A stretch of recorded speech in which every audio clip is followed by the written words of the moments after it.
Welcome to Curbivore's first panel of the day, Ending Chaos at the Curb. I think we've got a great little lineup here. We've got David Zipper, visiting fellow from Harvard Kennedy School, Don Miller, head of policy at Coord, Harrison Azizi, head of operations at Bond, and a last-second little switch. We're joined by Ryan Measel instead of Jameson Fitzweiler of Fantasmo. Jameson is stuck in customs somewhere, but he sends his best regards. But thank you, Ryan, for accommodating us so quickly. So I think this is obviously a super important topic that's pretty near and dear to the entire, heart of this gathering. Curbs, they were chaotic pre-COVID. They're even more chaotic now as more and more kind of competing claimants try and stake out their little square inch of concrete. It's kind of a new gold rush, but it's concrete instead. I think let's start about what was happening pre-pandemic. We're already seeing new users of the curb, whether that was micromobility, TNCs. David, from your kind of broad view, what were we seeing pre-pandemic? Sure. It feels like it was a decade ago, although I guess it was really only 8 months. And by the way, thanks for inviting me. Nice to see everyone, coming to you live from Washington, D.C. But I would say, to rewind about 8 months ago or a year ago, you already were starting to see more pressure on the curb and more of a desire to regulate the curb. I remember going to conferences a year and a half ago where we were making sort of inside jokes about how the curb is now sexy. And if it was sexy then, it's even sexier now. But even like a year ago, there were conversations about or worries about clutter on sidewalks. You started to see a lot of push towards micromobility companies to find ways to make sure that sidewalks were unimpaired. San Francisco, a couple of years ago, passed a law banning sidewalk drones. You saw Spin incentivize scooter users with discounts if they brought their scooters back to sort of like a mobility hub of sorts. And you started to see also cities like where I live, Washington, D.C., experimenting with pickup and drop-off zones for ride hail, which was starting to get more attention as well. And I think you're starting to see, taking a step back, something that I know, Don is going to have thoughts about.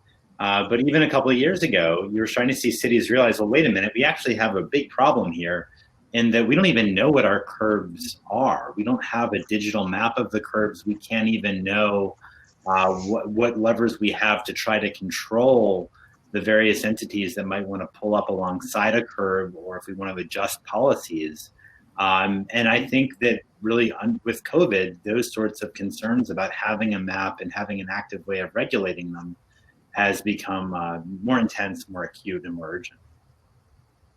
Yeah, it's definitely become more urgent. I think we've obviously seen cities across the world, but especially in the U.S., try and roll out new curb uses, dining, recreating. I think that's been complemented by slow streets, which is another sort of rethinking this kind of valuable concrete in front of every business and home. Don, you guys look at curbs across the nation. What are you seeing in this sort of new, during and post-pandemic trend? Sure. I mean, echoing some of what David said, I think someone called 2019 the year of the curb. Like, people were not only acknowledging, the pressure on the curb, but trying to starting to do things about it, which was a really positive development. Nonetheless, pretty much every city I talked to would also discuss the challenges of parking politics, and often, like, brick and mortar businesses were some of the more resistant actors to doing different things with curb space, besides just kind of traditional private parking. And with, the current emergency, like, a lot of that went out the window. And so I think not only the businesses, but also like members of the public saw, basically through the lens of restaurants, that things don't have to be this way. And so a lot of the cities I talked to are really thinking about how do they make some of these new programs permanent? How do they do so while also accommodating the other uses, including deliveries and loading, which even before COVID, My belief is there's not enough space dedicated to that in most cities. And that only became more acute as more of us are developing new habits of getting more things delivered both to our homes and businesses. Yeah. Yeah, I think that's sort of a great point in terms of rethinking what we allow and where we allow it. I mean, people are naturally very status quo biased. So when you tell them you're going to change the street, even if they have positive examples, they're just like, where will I park? And I think what's been interesting about the pandemic is that it sort of forces people to be like, okay, you might be scared of losing your parking spot, but are you even more scared of losing all your favorite businesses and retailers and restaurants, and kind of force them to finally make a decision whether it's comfortable or not. I think you touched on something good that I'd be curious to hear Harrison's thoughts on is, it's not just about reallocating space for curbside dining and scooter drop-off, but it's a question about freight and delivery, and where do those uses go? Where's the Amazon truck go? Where's the mailman who's now carrying a huge volume of packages? How do we accommodate that? So Harrison, if you want to tell us a little bit about what you guys are doing in the kind of freight and delivery space and how you're thinking about that usage. Yes, I think in general, everyone kind of touched on here this notion of the clash between the physical and the digital to some extent. And we're seeing that clash manifest in the streets, whether it's with Lyman and Bird littering scooters across a city like Austin, or in the case of New York, we have FedEx or UPS basically using our sidewalks as sorting centers. And the rise of e-commerce has definitely accelerated that and made that more of a problem than it was maybe just 2 or 3 years ago. So at Bond, our basic approach to this is we're looking at how do we leverage existing real estate more efficiently and convert that space to micro-fulfillment centers, and how do we create a more efficient last mile process. So I think there's a lot of ways to think about it. In the case of reallocating space, it's really about consolidation. There's a lot of activity that's happening across most of these cities, a lot of different companies and different players that have their own agendas and own brands they work with. So finding ways to consolidate that activity into smaller hubs around the city, whether it's an urban consolidation center or even a neighborhood cross stock where you're taking all the different types of parcel that are going to that area and rerouting and re-optimizing. I think dedicated space is probably the number one issue. And then obviously with reallocating the curb itself, finding ways to set windows and scheduling and making sure that no one's on top of each other is going to be key. Yeah. Part of the issue thus far, part of the chaos, so to speak, has been a question of people, whether that's companies or cities, city officials, managers, not even knowing what's on the curb and where the curb is, as Don touched on. So it's not just a question of what's a curb, what's it striped for, what hours is what allowed on it, but at the same time, even the individual user doesn't always know what's on the curb. Whether that's your Lime or Bird scooter being lost, an Uber drop off not happening in the right lane that it's meant to. Ryan, can you tell us a little about? I know you guys are intricately focused on kind of getting that precision down to a much more granular level. How does that kind of declutter the curb? Sure. Yeah. So, thinking about this tension between the digital interface and the physical representation that we actually experience comes down to the notion that you can develop policy and start to map and understand these spaces, but then once you've implemented that, how do you go about actually enforcing it, understanding it, and tracking these pieces in space? And so when we're thinking about the assets that exist on our curbsides, whether this be street furniture or transient objects like scooters and delivery vehicles and things like this, it really comes down to a matter of accurate positioning that you can pair back into what that digital representation looks like. So if you're going to create a policy that says this area of the curb is for this specific use or for electric vehicle parking or for drop-off, then you need a way to be able to pair back into your application and allow them to enforce that policy, and then provide that back as a service to their users and operators so they can understand where they're at and better interact with that space as well. Yeah. Yeah, it's you know what's where, and then you can manage it. And I think the question of management, Don, what is the ideal outcome look like for you and for Coord? Like, how can cities be basically coordinating this little symphony of moving parts better? Yeah, I mean that's exactly what we're focused on, and certainly creating kind of a digital inventory, knowing what you have is kind of the underlying basis for it. But we are at a point, you know, almost every driver has some kind of mobile device in his or her vehicle, especially those driving professionally. And so a lot of what we do is figure out how can those be leveraged to make that driver's job easier and for the city to be able to more dynamically and actively manage their curb space. And so at Coord, we have a product called Smart Zones, and basically that's sections of the curb that are dedicated to being booked through mobile apps.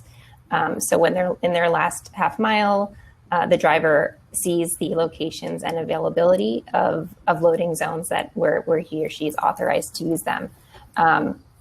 Puts a hold, gets their books, pays, all of that stuff.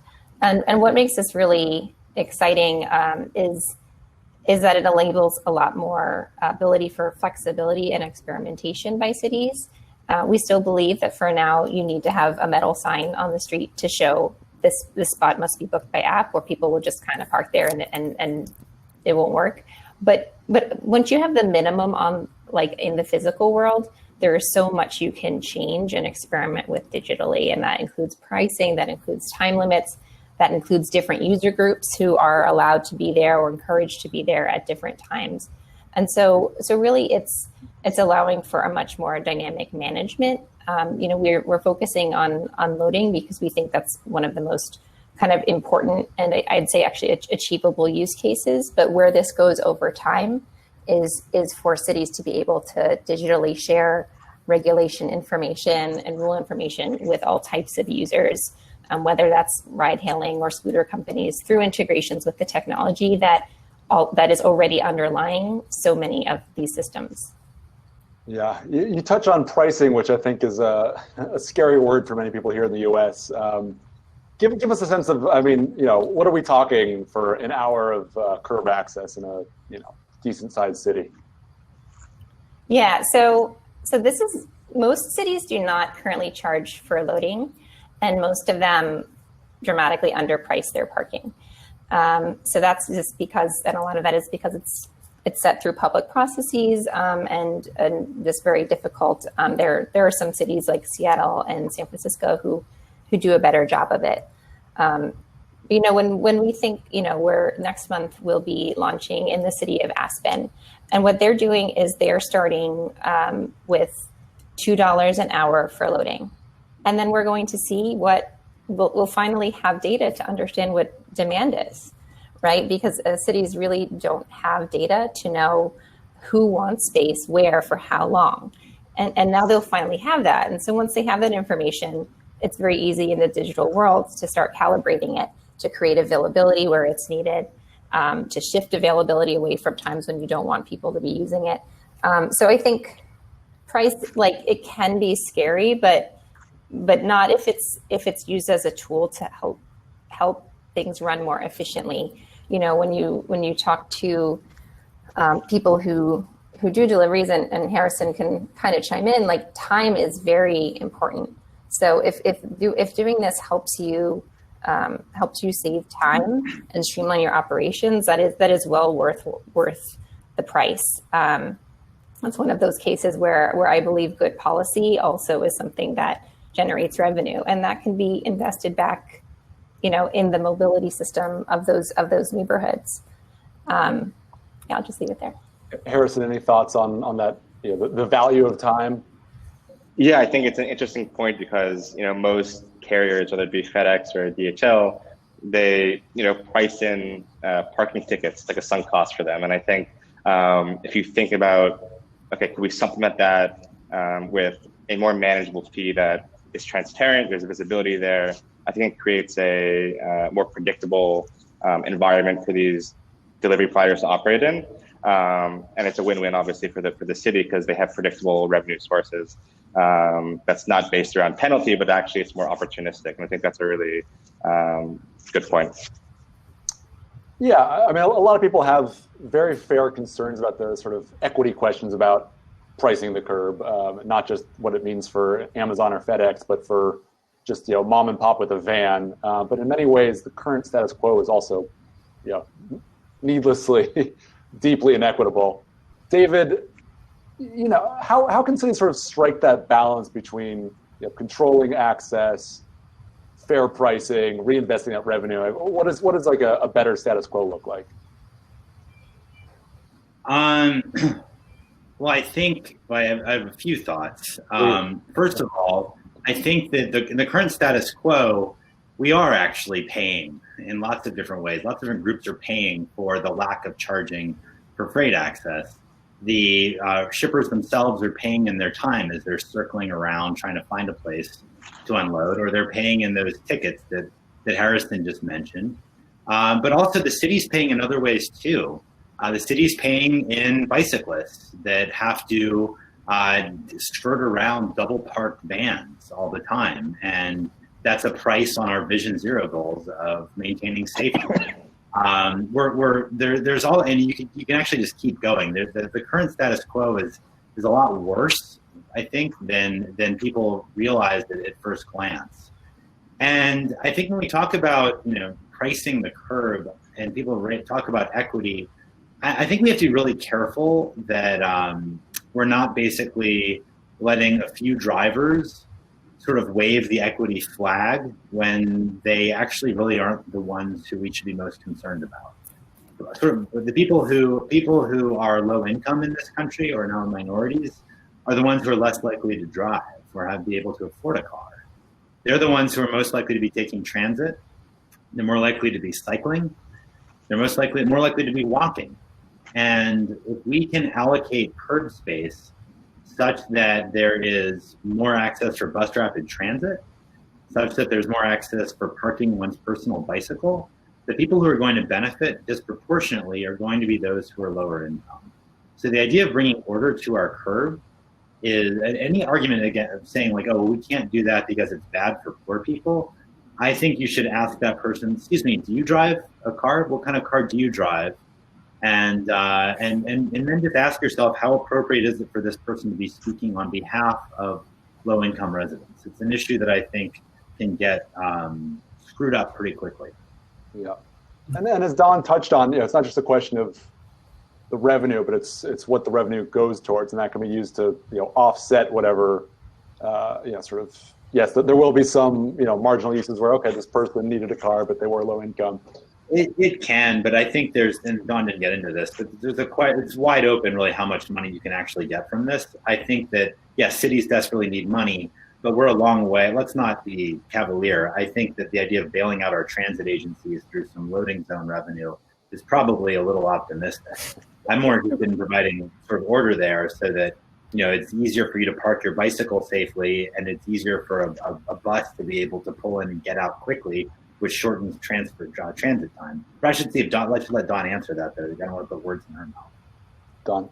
Yeah, I mean, this is not the solution to our country's most pressing kind of financial problem, which is funding transit. That is the best and most important way we can help the mobility of low-income individuals and meet all types of goals. So I think that's kind of, although I talk about curbs all day, I also think, transit is probably our most urgent issue. But what I think the pricing does make possible is one, it is the lever to use to meet policy goals, like efficiency, like safety, like access for the modes that really need the space. I also think that right now, and local budget issues are worse than ever in a lot of cities, and so programs that are good programs, but where they just require a significant budget outlay are hard to do. So programs that don't cost the city money, but bring in a little money while also helping them achieve transportation goals are something that they can really take a look at when there's a lot of other stuff in their binder of ideas that they're not able to go forward with right now because it requires a taxpayer outlay. One thing I'll add is it doesn't sound like seem like there's a one size fits all solution, and specifically with like allocating curb space, we're at sub 10% e-commerce penetration, and we have this chaos already ensuing. In a world where that number could be 30, 40, 50%, there simply isn't enough curb space to allocate. So we need to kind of think outside the box, outside of just loading docks and what are the infrastructure that already exists. I think adding new infrastructure that the city could monetize probably provides more revenue opportunity than curb space just alone. So I mentioned something like an urban consolidation center before. Well, we've seen in places in Europe, it's a kind of a bridge between public and private partnership where the city can build this type of infrastructure, private companies and carriers could use it, and I think at end of the day, it's probably generating more revenue than potential curb space would. Yep. And the vehicles aren't fixed. Sorry, Joe. Please. We're taking over from you. No, go. I think we have to also push back against assumptions that the vehicles that are going to be accessing the curb are exogenous, meaning that we can't do anything about them, and cities have to sort of take whatever Amazon's going to be shipping stuff in as a given. That's just not true. We've already seen some cities ban sidewalk drones, which I think can make a lot of sense if you want to ensure pedestrian access, especially those with limited mobility. And I also think, Amazon, for its part, has put a lot of emphasis on electric shuttles, or electric vans, I should say, excuse me. I think there's a very reasonable pushback to say, honestly, vans are still taking up too much space, electric or not. We'd rather have e-cargo bikes and then have the city enact policies to push in that direction, which Germany has been much more aggressive at doing than we have in the US beyond just a very limited number of pilots. You even could see cities banning ride hail from downtown cores, which is another way of potentially addressing the types of uses at the curb. So I think it's important to not sort of take this defensive posture where cities just sort of have to accept whatever companies or entities are going to be using the curb with whatever vehicles they want. Harrison, I know that's part of what Bond has been working on in terms of smaller scale urban delivery vehicles. Can you talk a little bit about how that fits in this context? Yeah, just to respond to David, it's also not just, it's not intuitive what the answers may be. For example, sending one very large truck into a neighborhood, which enables you to then go ahead and use lightweight vehicles like a bike, it may cause some more initial disturbance, but at the end of the day, you have less vehicles on the road, less vans on the street. I think that is a net good. But explaining that to a policymaker, it may not be intuitive because, hey, now we're going to have a 18-wheel truck flow into the city. That could cause some potential friction. So at Bond, we're taking a very neighborhood-based approach. So can we use the infrastructure that already exists in a neighborhood? Can we store inventory there? Can we consolidate additional sources of volume coming from other carriers? And then try and use more lightweight vehicles like e-bikes. Today, maybe 5 years from now, it's autonomous vehicles to actually do that last mile. And on the carrier side, last mile is more than 50% of the cost of shipping something. So that final piece. So if we could actually impact that, we're going to be able to incentivize a lot of behavior upstream that isn't being done now on the efficiency side and on the infrastructure side. And does Bond, do you pay any access fees for any of that sort of, usage? Yeah. So today not. Today it's mostly on the private side. We work with real estate providers. We own our own real estate in terms of leases, and we work with companies like Reef. Reef is a very large parking operator here in the US who has access to networks of space that we can then go in and leverage. So today, not so much. I do imagine, the future is going to be more reliant on this kind of public-private partnership, and hoping we can be a part of that, obviously. And would that, in a way, make your business work easier? In one sense, it's a cost, yeah, but there's a trade-off. Can you imagine that improved access actually making things work better for Bond? For sure, it's always a real estate question and a physical infrastructure question. I think, just in terms of COVID today, we may have an asymmetric advantage that we didn't have a year ago in terms of access to space.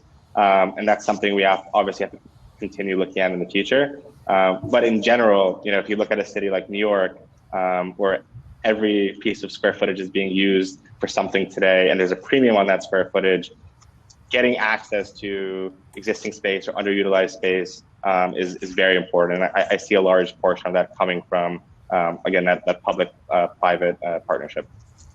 I just wanted to build on what Harrison was saying. I think what you're doing with Grief is very exciting. I think there's a lot of underutilized privately owned space where technology can help people use it in those times when its owners or typical users are not needing it. So I think that's a very exciting space. The other space that we don't think about, those of us who live in New York City, because we don't have alleys, but alleys are huge. I think if 2019 was like the year of the curb, then maybe 2021, 2022 will be the year of the alley, because that's actually a tremendous resource in a lot of cities that I think still doesn't get enough attention, but I hear more and more cities bringing it up, that they're thinking about are they using this space and managing it wisely. Often it's just as chaotic as the curb between private vehicles parking and trucks loading and garbage trucks coming through. So how do we use that resource that a lot of cities have better? And we'll actually be piloting a smart zone in a couple alleys in Aspen to really begin to see what's possible there. And I think we took some footage just to understand initially what's going on. And I think everyone was really amazed at just how much was going on and the variety of activity in these kind of hidden spaces that, if people could discover them and manage them better, could take some of the pressure really off the curbs and the streets. Yeah. David, you said something that I think is important. The fact is that no amount of smart meters is going to pay to extend the Second Avenue subway, as much as we would love that. But there is a question of what this marginal revenue is used for. Like, even in the 90s and early 2000s, we started to see some cities get a little more progressive about parking meter pricing and use that to reinvest in downtowns.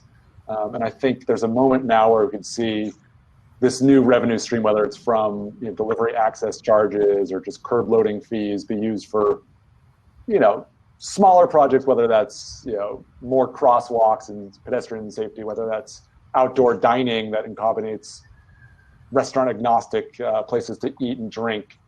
And then I think there's also the question of can that pricing encourage better behavior, and can combining that with infrastructure encourage better behavior. So Ryan, I'm curious, some cities have managed to sort of put down designated scooter or mobility drop-off areas. Does that, in your research, tend to kind of incentivize better behavior? Are you seeing the scooters go to the right spots when that exists? Yes, I think, and the incentive is more on the operator side, because really when you're thinking about the revenue from a violations perspective, by putting down those kind of policies and saying, we're going to allocate space on our curbs and on our streets for this specific type of vehicle or this modality. And by us doing that, we're going to say, well, if you're not going to comply with this, well, then that gives us the right to either penalize you through fines, or perhaps find other people to come in and take your spot on the permit.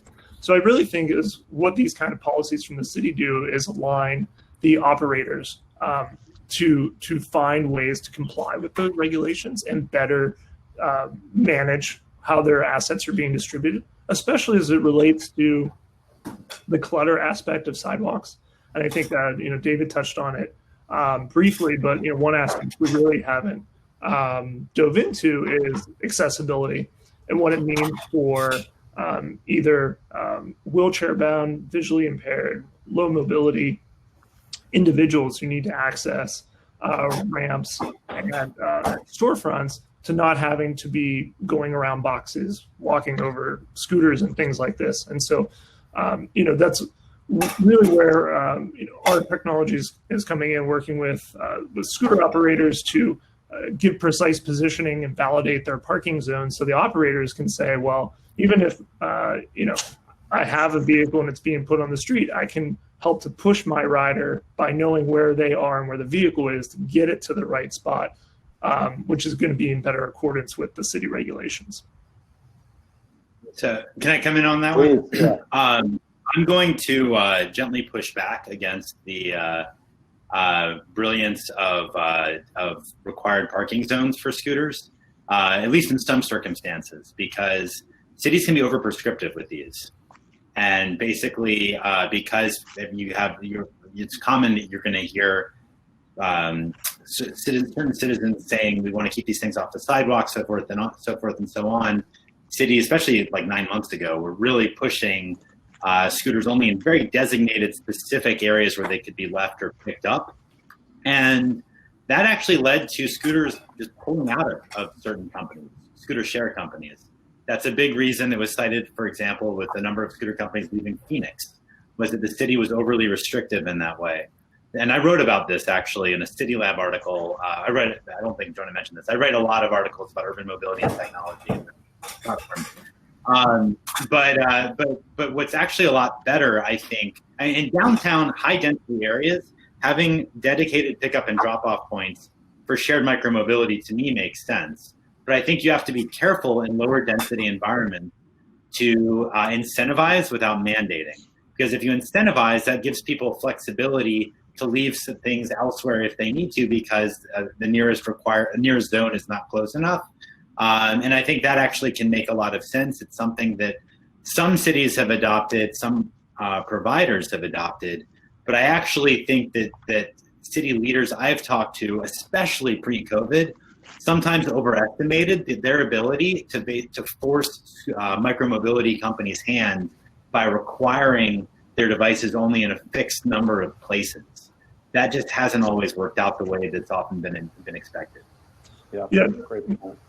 Just touch real quick. So just to say, I think, primarily from the operator's perspective, it's been a matter of not really having the technological capabilities to comply with these sort of mandates. So if you're saying like, here's a 2 meter by 1 meter square, you have to be inside of that square, and that square happens to be in amongst skyscrapers, then it's going to be very difficult for that operator to do that and know where that vehicle is. Well, that's a GPS problem, or that's a technological problem. There's actually a different kind of problem, which is just simply intuitive about demand. And that's that if I'm thinking about taking a scooter, if I need to go somewhere, I might take a scooter, or I might maybe take ride hail. I don't know. If the nearest scooter is going to be there's only a few zones I can go to, and the nearest one is 6 blocks away, I might just say, screw it, I don't want to. And I'm just going to take ride hail instead. Whereas if the scooters were distributed a bit more, and one is actually 2 blocks away, I'm for that trip more likely to actually opt for a scooter.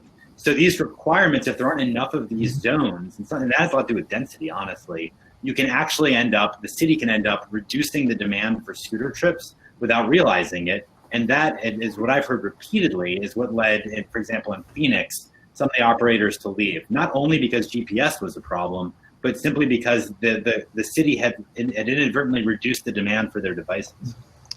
Yeah, and I think it's a question of carrots versus sticks in a way. For the audience, I just want to remind everyone, so we'll get to questions in 10, 15 minutes. Everyone want to just put your best questions in the session chat box. We'll get to those shortly. I want to touch briefly on 2 more things beforehand.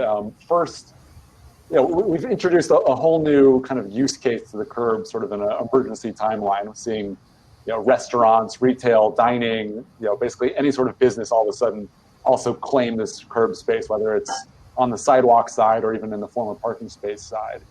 How is this affecting pre-existing uses, and B, is there a way for all these modes to kind of get along nicely and share? So Harrison, how did the rollout of more curbside dining affect Vaughn? So I think it's an interesting point because it's not like we've lost out. We now have restaurants on the curb and every other use has gone out the window. it's kind of like we've seen a net increase in everything. Specifically with our business, COVID has increased a lot of the volume that we've had coming from meal kit brands and groceries. So we're seeing more need on our end, and also this alternative use coming from restaurants. So it has been difficult to manage. I think the one benefit we've seen is less cars on the road, which has made it easier for us to plan routes more efficiently and find alternative areas to actually process packages and for trucks to park. Without that, and when kind of we return to normal, I think it will definitely be a challenge that we need to tackle. Dawn, have there been cities where, let's take the couple of cities where Coord is live, where you mapped everything out, it was all beautiful, data perfect, and then all of a sudden, 1/4 of these sidewalk squares are now going to have dining tables on them. Like, what does that mean for Coord and for your users? Yeah, so I think what we really saw was a lot of city staff have been like hoping and dreaming to do some of this stuff, and they finally got to. Like, a lot of them really saw the need for more pickup drop-off space, but we were facing friction trying to create it.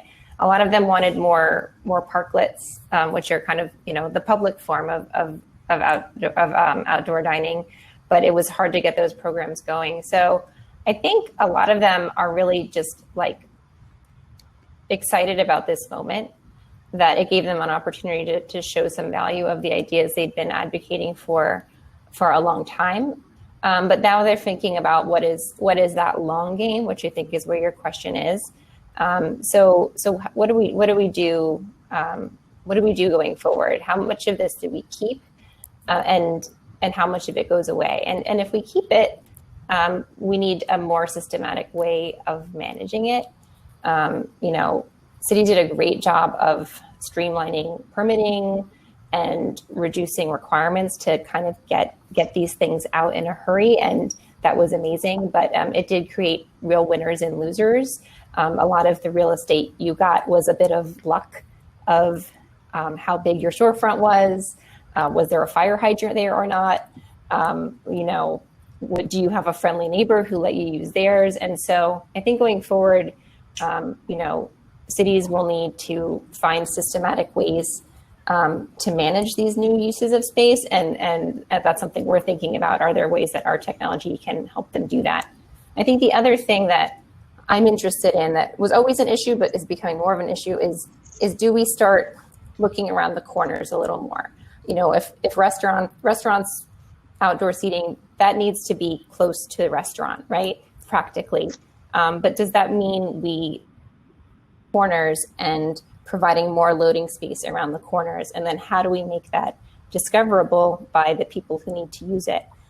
There are, some delivery drivers who do the same route every day.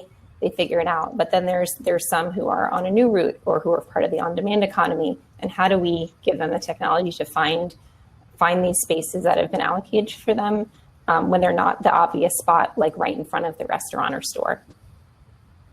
Yeah. David, are you excited about this moment, as Dawn says, or is this an opportunity for restaurants and retailers? Is this maybe the chance we finally have to end chaos at the curb? I'm excited, but only partly because of the restaurant piece. I think it's important to keep in mind that there's only a small fraction of city curbs, generally speaking, that are going to have so much demand for restaurant space and for lots of pickup and drop-offs. There's lots of other curbs in communities, especially in low-income communities, that are literally crumbling, where sidewalk networks don't even exist, and sidewalks are too narrow to allow two people to pass with 6 feet of distance between each other. So actually, if I could expand, and by the way, the curb and the sidewalk are literally connected and metaphorically, because a crappy sidewalk is going to lead people to walk over the curb into the street. So I actually am, and I've written an article about this.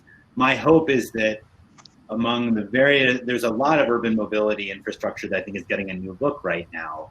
And I hope that the curb is a piece of it, but I also hope that sidewalks get their own attention, because I think that they've sort of been a neglected piece of infrastructure for a very long time.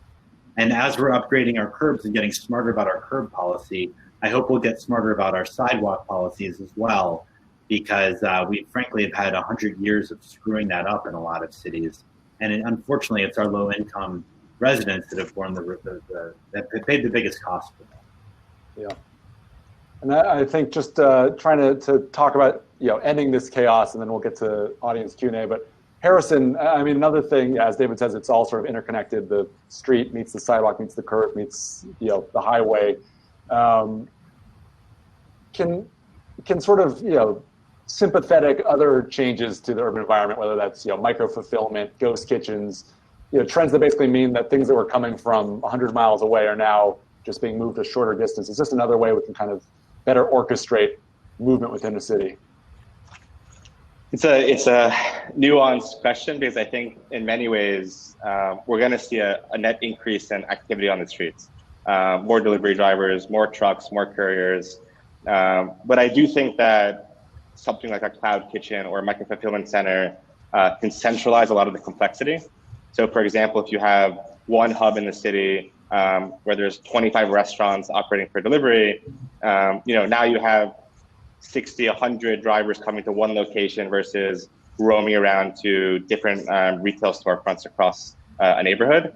So in many ways, that's going to be easier to manage, easier to regulate, and to some extent, you'll have more accountability there. But at the same time, you're going to have more drivers on the road, and I think that's something that cities are going to have to address. I think there's also a component here, what these things actually bring to the table. Micro-fulfillment and cloud kitchens specifically, I think you're going to have more efficiency when it comes to how these delivery operators actually work. So whether it's an on-demand guy like Postmates or DoorDash, or even a carrier like FedEx, better last mile efficiency, better routes, better batching for food delivery, which means you're going to have a need for less drivers and more predictability on how these guys operate, which I think is going to be easier to manage, although there's going to be a lot more of it, that's for sure. Can I ask, do you see any of this presenting an opportunity for more drivers, for more deliveries to be done in smaller vehicles? Right now in New York, you see so many like food deliveries and stuff being done on bicycles, and there, does any of those things facilitate that, or does it actually does consolidating do the opposite and continue to lend itself towards like vehicular deliveries? I think it's a little bit of both.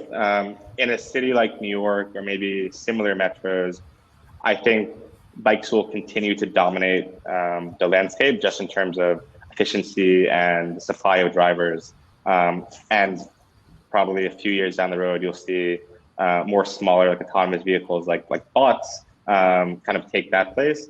But in more tertiary markets, I think you're still going to see a lot of activity via cars and trucks, and that's kind of a factor of the centralization that you just mentioned. Thank you, guys. I think let's hop to a couple audience questions for a bit. I want to start with one from Jace Deloney. Says, policy-wise, this sounds great. What are some sensible steps that cities, most of which do not currently have digitized curb or parking regulations, what should they take to dynamically manage the curb? And I think sounds like a good question for Dawn. Yeah, I guess I'd say, at the risk of being a bit of a commercial, it's not really very hard to get there. Like we didn't start out looking to help cities digitize their curbs. I think my predecessors at the company thought that they must have all this in GIS files. And so when they learned they didn't, they created an iPhone app to collect it. And cities do this either with consultants or interns or like whoever. So I guess I'd say it's actually not as hard as it sounds to get started, because digitally managing your curb space doesn't mean you have to have like sensors and cameras and flashing lights. Like it means you know what you have and you can communicate in the cloud through mobile devices and through your computer to other people with computers and mobile devices. So I think it's not as hard to get started as it sounds. Charles has a question. Won't all these access fees eventually be passed on to end consumers? David, thoughts? When all these access, actually, I think the folks in the private sector are going to be probably better positioned to answer that one, or at least maybe I can piggyback off of them. But I actually want to respond. Let me first build off of what Dawn was saying in terms of what can actually be done now. I think from Jace, that's a really important practical question. And Dawn, I actually agree with Dawn. She is being self-promoting, but that's understandable here, about the importance of getting a map of your curbs. She's right. I actually do fundamentally agree with her that cities should be doing that. But while you're at it, first of all, I will just say, for those who are city officials on this call or working with city officials, you're probably going to get criticized saying, well, why are you just trying to help, like the company, like the FedExes and DHLs have an easier time and help the downtown cores that are doing okay anyway relative to a lot of other areas. So I would actually suggest combining a curb digital mapping exercise with a sidewalk mapping exercise. I'm also, just like Dawn and I are surprised how few cities have accurate maps of their curbs. It's stunning to me how few cities have accurate maps of sidewalks and understand where the gaps in their sidewalks exist, which could be filled with a variety of different sorts of program funding from states, from the federal government, or from local revenues. So do them both. And I think that you'll actually get local residents responding better if they can all see there's something in it for me, whether it's ordering the curb or if it's expanding the sidewalk. So I'm going back to the first question. The second one, well, why don't I, honestly, I think that I've talked for enough. We'll access any question getting costs pushed on to consumers. Harrison, curious, will access fees, thinking about your business model, will that be passed on to end consumers theoretically? Yeah, so I think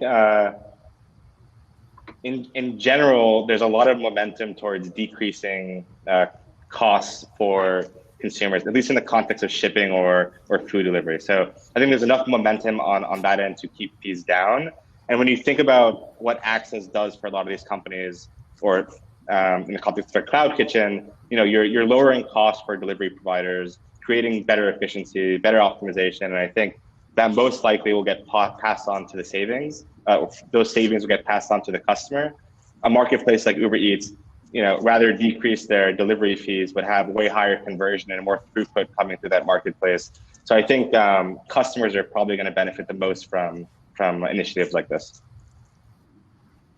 Yeah, I think there's a question of what are the fees that they're paying right now, whether they're direct or hidden, but what is the cost of parking tickets? What's the cost of circling for parking and double parking time? Yeah, exactly. And so in essence, more data, more clarity about your ability to access something you need could actually be a savings. Ryan, I'm curious, in a way this is comparable to the fact that when you give a scooter or a connected device provider more access, they might actually end up saving money compared to what they were paying before. Any thoughts there? Absolutely. I mean, especially when you look at from a churn rate and an OpEx expense, when you're able to accurately locate your vehicles and understand where your assets are, it's going to be easier for your users to find those. It's going to be easier for any operators you have on the ground to track those. And ultimately, that's going to save you time, increase your user base, and ultimately generate more revenue for the company. But then I think when you also look at this from the city perspective of what that means for the riders, it's going to allow, for the users in a more general sense, it's going to allow for them to access these types of services in a way that the operators intend for them, such that the city is happy. I think trying to bring us to close in a few minutes, but a question for everyone. Is there, a city, a region, a neighborhood, pick the scale that you want, but that you think have particularly done a good job in this moment, combining all these new uses, this new data, and ending chaos at the curb? Dawn, any thoughts? Sure. we often point to Seattle as a city that does a good job on curb management. For a long time, they've been, doing demand responsive parking pricing, with the goal of creating availability to cut down on that circling. And they reprice annually, and it makes a big difference on their streets. They also have a relatively high proportion of loading space in their downtown. They have about 10% devoted to loading of different types, compared to, I looked at Chicago and DC that were quite a bit lower. They were the first movers that I saw creating the pickup drop-off zones and COVID to support outgoing deliveries from local businesses. So I think they're really a city to look to. They have a very clear hierarchy of what their curbs are for. That which starts with mobility. Should this curb lane actually be a travel lane? Because our first purpose for this space is to help people move. And then if it's not for movement, what's the next thing in our hierarchy? And I think by having that framework, they have a kind of an agreed upon starting position when they have those conversations about how they're allocating their space to align with their mobility goals.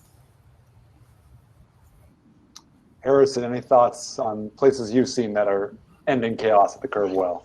I'll take a more bearish approach and say I'm not encouraged with the speed in which cities are reacting, at least on outside of the COVID context, just with more general growth of freight and deliveries. I think there's an opportunity now, just given how fast the market's growing versus the physical infrastructure, for cities to actually put their foot down and actually build better policy around it. And that window may not be here a few years from now because carriers are going to be under less pressure. In 4 years from now, when FedEx scales up their delivery infrastructure, they have enough vehicles on the road, they may not care about working with the city. Today, I think there's a lot more pressure on them. They're over capacity, and they're probably going to be more welcoming to city initiatives than they would in maybe a later date. So I'd like to see more aggression from cities with how they tackle these issues. David, I hate to keep picking on you, but I feel like you're going to have some thoughts on, what's an example? How can cities best end chaos at the curb? Sure. Well, I think first I just have to listening to Harrison, you got to keep in mind that cities are scrambling to keep from laying people off. They are facing a cascade of budget hits as various tax revenues collapse. They're trying to keep their residents and their employees safe. So asking them to come up with their own forward-thinking strategic rethinks right now about how Amazon is going to be approaching this stuff a few years down the road is asking a lot. That said, I think that if people who are in the audience or people who are even on this call have constructive thoughts about what cities can do, I think that you could find some folks who are interested in picking those ideas up. Just recognize, I would encourage everyone to keep in mind how totally strapped cities are right now and how scrambling they are to keep their businesses afloat. I mean, there's all kinds of studies out now about the percentage of restaurants that already have gone away in 2020 and how many are likely to die in 2021. Can you guys still hear me okay? There's a little issue with connection, I think. Yep. Good. Okay. And then in terms of what actually can be done, I actually would point to the importance of a network as opposed to a pinpoint focus on a particular spot, if you will, right by a restaurant or something like that. I think Dawn is really right when she points out that a lot of cities recognize that having mobility alongside the curb is really a top priority. Sometimes you don't want to have people coming right up to pick up something and then depart. You actually want that to be a bike lane, or you want people to be able to walk along an expanded sidewalk or something like that. And there was a study that just came out, I think by INRIX, that looked at the activity induced over the last 6 months on streets in a variety of different cities And it noted that New York is an example of a city that actually had not done very well in terms of inducing new activity because it had pinpointed particular streets like Smith Street in Brooklyn, and then there's another street over in Lower Manhattan, and then here's another one in Harlem, as opposed to other cities like Paris or like Minneapolis that really focus more on creating an overall network. When you create a network, that's actually how you're able to induce more people to walk, to bike, to engage, to basically travel to curbsides to eat and things like that. So my biggest advice to cities is to think in terms of mobility networks of the curb and just networks of curb activity, period, as opposed to just sort of drawing little lines on a map and saying, here, these are now the open streets. Unfortunately, I hate to pick on New York, but this is what New York City has done, and I think it's a missed opportunity. Sorry, Don. I think that's kind of a good point to leave things on. Certainly plenty of missed opportunities, but cities kind of struggling to keep their heads above water and hopefully, like you said, network effects are beneficial here, trying to keep businesses alive and the sales tax that those generate to keep the lights on everywhere else. I want to thank Harrison, Don, David, Ryan for your time. I know it's just about 11:30. We've got Should we let people know how to reach us if they want to argue with what we said? Please, yeah. Everyone wants to. So, David, what's your Twitter handle? At David Zipper. Don? We're at Coord, Coord City. Coord City.